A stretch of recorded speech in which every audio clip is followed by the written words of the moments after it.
আপনার পোষা প্রাণীটি যদি কথা বলতে পারতো তাহলে অবশ্যই এই তিনটি সমস্যার কথা সবার আগে বলবো। আমি ডক্টর শ্রমিক সরকার, পেট কনসালটেন্ট হিসেবে যুক্ত আছি পেট পালস ভেট কেয়ারে। প্রথম লক্ষণ হঠাৎ করে খাবার বন্ধ করে দেওয়া। একদিন খাবার না খেলে আমরা এটাকে ইগনোর করে থাকি, কিন্তু এটা হতে পারে ফিভার, ইনফেকশন বা ইন্টারনাল প্রবলেমের শুরু। 24 ঘন্টার বেশি খাবার না খেলে প্লিজ কেউ এটাকে ইগনোর করবেন না।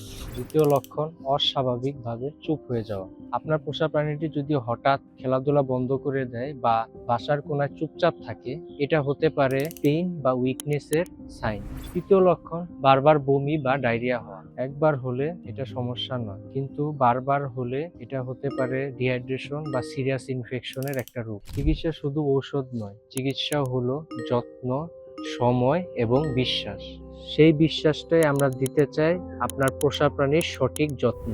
আমি হোম ভেটেরিনারি কনসালটেন্ট হিসাবে সার্ভিস দিচ্ছি সাভার, নবীনগর, পল্লী বিদ্যুৎ, পলাশবাড়ী ও ধামরাই সহ আশেপাশের এলাকাতে। তাই বিস্তারিত জানতে স্ক্রিনে দেওয়া নাম্বারে